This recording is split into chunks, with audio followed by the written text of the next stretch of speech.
Hi, good morning. So I'm going to do a brief interlude again between the levels of consciousness before I go into willingness. I'm gonna read a little more from instead of jumping around Emerson. I'm going to continue on his essay called The Transcendentalist, which was written, it's pretty much the foundation of the movement. It says this was the fourth of a series of 8 lectures on the times, which Emerson delivered at the Masonic Temple, in Boston, in the winter of 1841-1842. It was printed in the Dial for January 1843. So,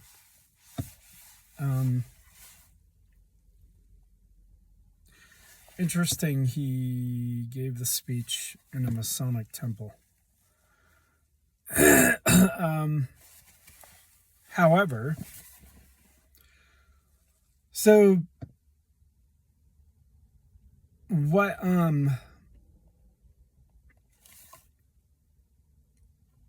basically from what again, I'm gleaning from a lot of different similar sources at this point. And I'm doing research. I'm doing research right now into Periclean Athens,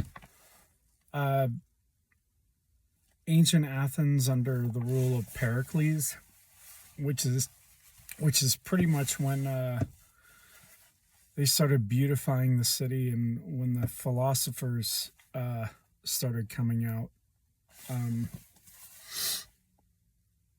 But anyways, so I'll continue on. The materialist, secure in the certainty of sensation, mocks at fine-spun theories, at stargazers and dreams, and believes that his life is solid, that he at least takes nothing for granted, but knows where he stands and what he does. Yet how easy it is to show him that he also is a phantom walking and working amid phantoms, and that he need only ask a question or two beyond his daily questions to find his solid universe growing dim and impalpable before his sense.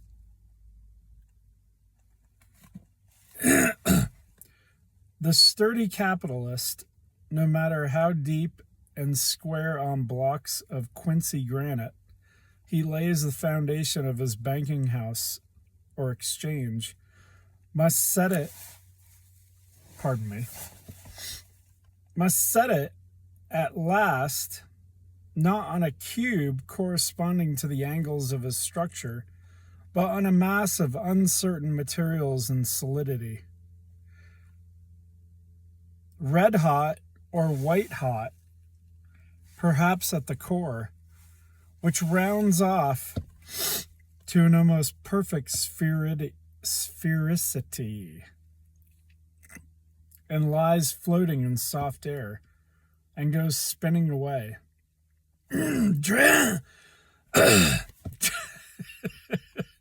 Dragging bank and banker with it at a rate of thousands of miles the hour, he knows not whither.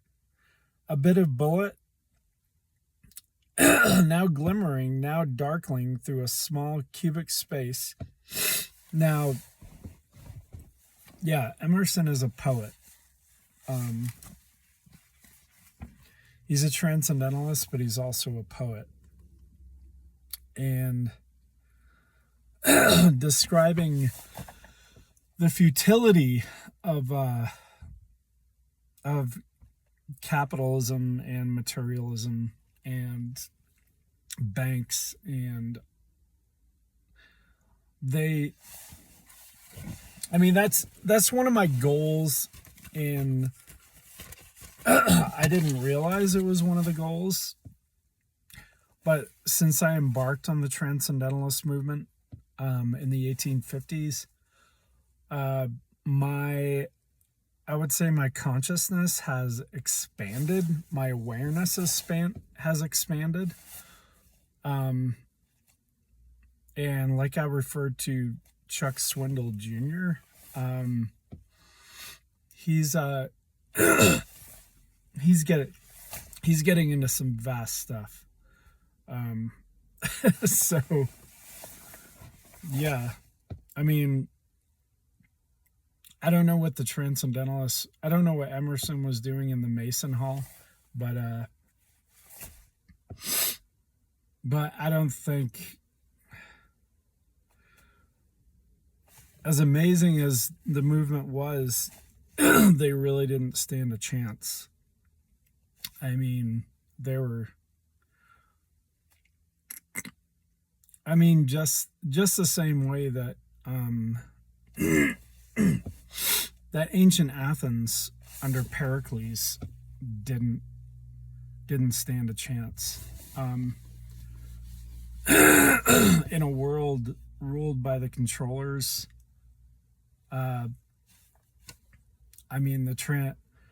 sad to say, the Transcendentalist movement was just a blip, because people's consciousness wasn't ready. The world's consciousness wasn't ready for the concepts that they were bringing forth. But regardless of that, it was still a blip of time in the 250-year blip of our own country. I mean, at the time they were writing this, at the time of the Transcendentalist movement, roughly in 1850, they were, Manifest Destiny was full blown. Christianity was just full blown slaughtering Indians, Native Americans, and pushing west. I don't know if the Rothschilds the Rothschilds were definitely in existence. The Rockefellers were gaining momentum. I don't even know if they even existed yet, but just anyways.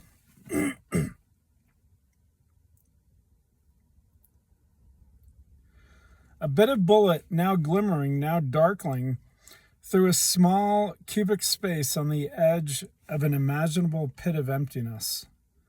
And this wild balloon in which his whole venture is embarked is just a symbol of his whole state and faculty.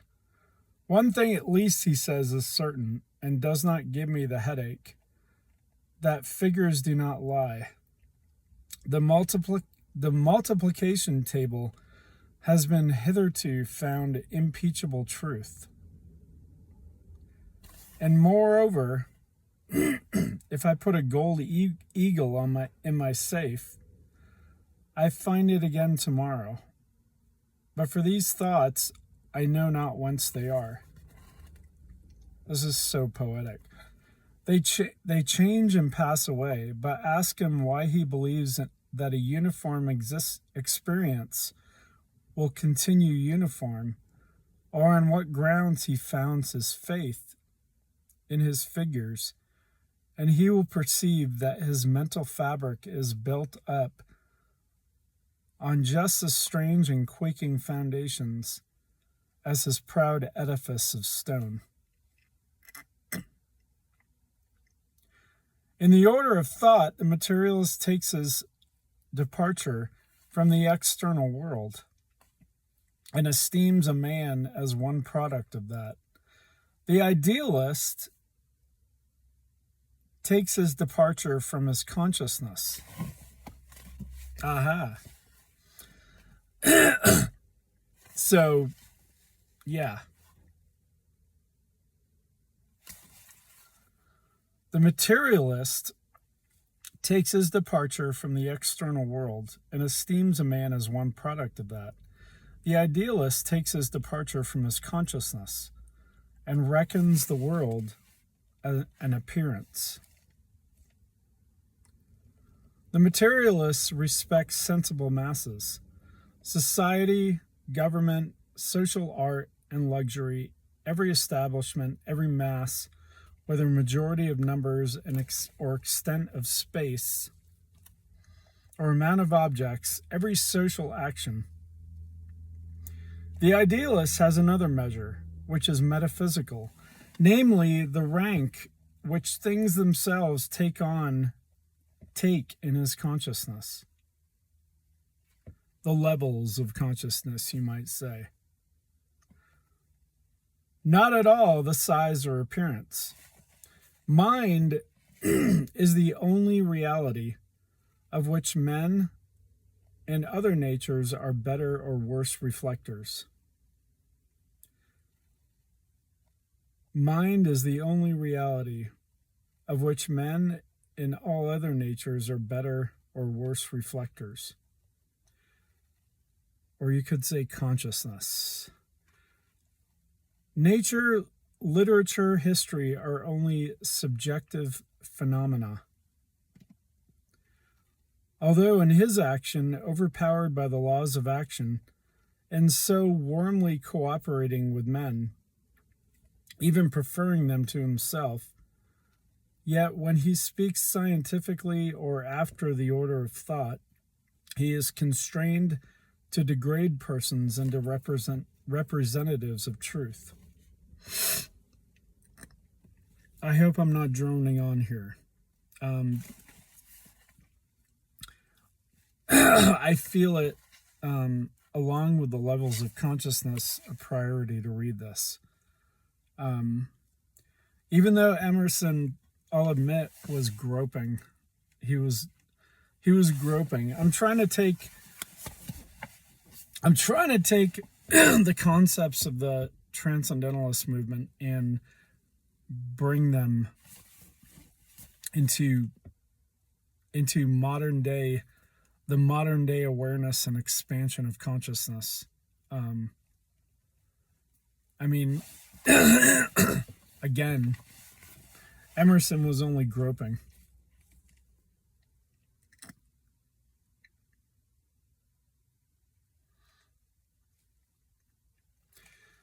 So he does not respect labor or the products of labor, namely property, otherwise than as a manifold symbol, illustrating with wonderful fidelity of details the laws of being. He does not respect government, except as far as it reiterates the law of the mind.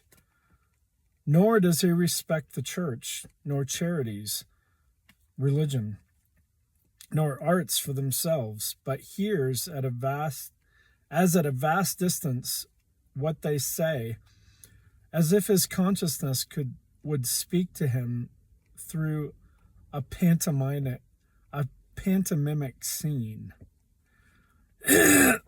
His thought, that of the universe, that is the universe. His experiences incline him to behold the procession of facts you would call the world, as flowing perpetually outward from the invisible, unsounded center in himself, center alike of him and of them, in necessitating him to regard all things as having a subjective or relative existence, relative to that aforesaid unknown center of him. So that was a lot.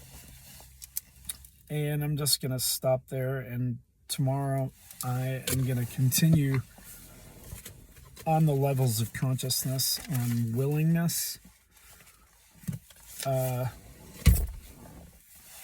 So yeah, like Emerson said, and he was realizing that everything is perspective, perception. The whole world is it's your perception. That's what the philosophers talked about. So I'm going to end there. Hopefully it wasn't too much or too esoteric for you, but have a good day.